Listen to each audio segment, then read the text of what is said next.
Bagian kedua mengenai e-learning. Variasi e-learning.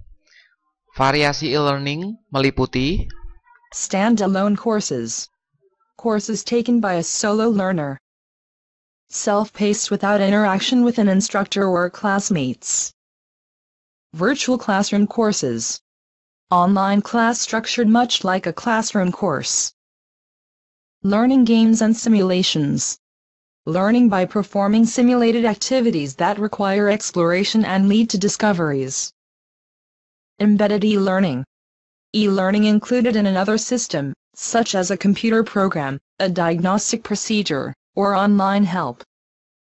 Blended learning, use of various forms of learning to accomplish a single goal.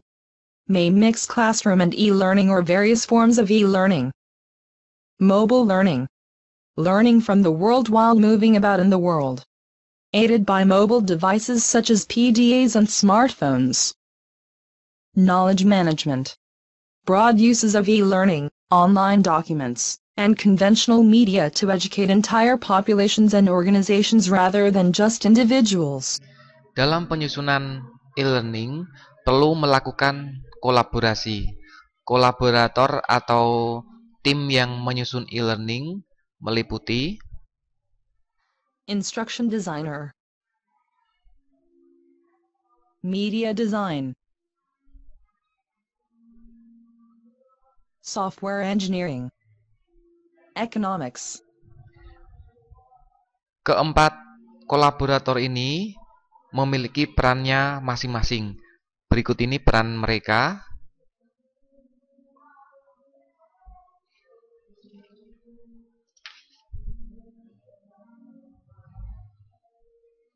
Desain unit e-learning. Desain unit e-learning untuk mempermudah pemahaman.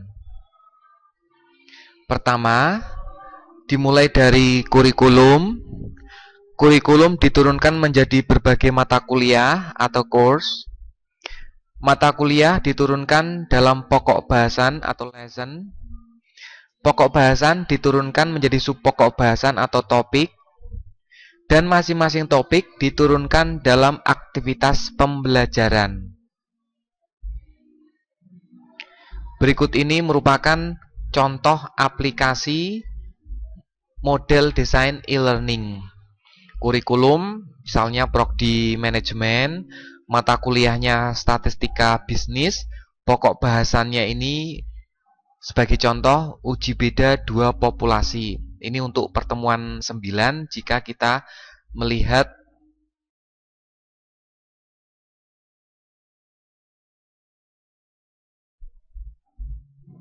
desain instruksional statistika bisnis. Subpokok bahasan, contohnya dua populasi tidak berhubungan. Sedangkan aktivitasnya ini semisal uji beda T independen berdasarkan asumsi varian setara atau Pulse Variance Independent t-test. Penyusunan unit e-learning seperti ini. Jadi ini merupakan satu contoh lesson atau pokok bahasan. Di dalam learning activities terdapat beberapa objektif, kemudian nantinya ada tes, kemudian ada metadata. Komponen anatomi topik terdiri dari a topic consists of these components: objective, a statement of what the topic will accomplish. This learning objective must be precise enough to guide design of all the other components. Title, the label of the topic, must be clear enough to convey what the topic offers. Introduction, a transition into the content of the topic to welcome the learner and set the context for what follows. Activities, a combination of absorb, do, and connect activities necessary to accomplish the learning objective. Tests, activities to verify that the objective was accomplished. These can be formal tests or simple self-check activities. Summary, a recap of the main points taught by the topic. May appear as an overview or preview and be printed as a job aid. Links. hyperlinks to related topics and other materials. Although such links can enrich the learning experience, they can make topics harder to reuse. Metadata. Descriptive labeling aimed at helping learners and instructional developers find this topic when necessary. Two main types of metadata are keywords and description. Keywords are like index terms for a paper book. The description is like a catalog entry for the topic. Jenis penyampaian pokok bahasan.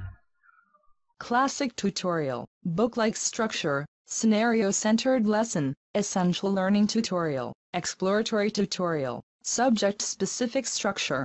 Dari 6 model penyampaian hibah MPNK disusun dengan model penyampaian klasik. Berikut ini merupakan contohnya.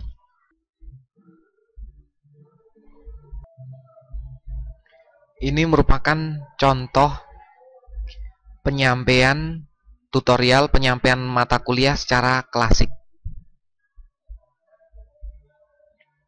Ini terdiri dari beberapa komponen.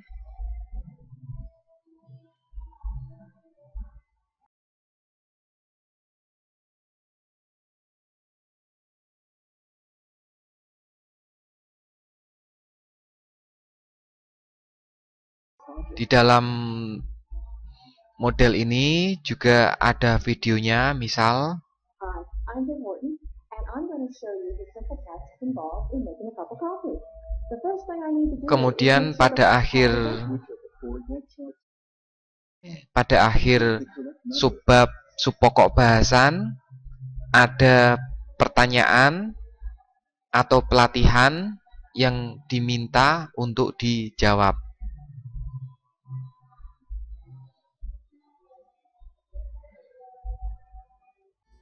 Contoh lain klasik tutorial seperti berikut. FB-mu apa? Update status FB dulu, Bu. Tutorial ini disajikan dalam satu halaman yang menu-menunya bisa kita pilih sesuai dengan keinginan kita.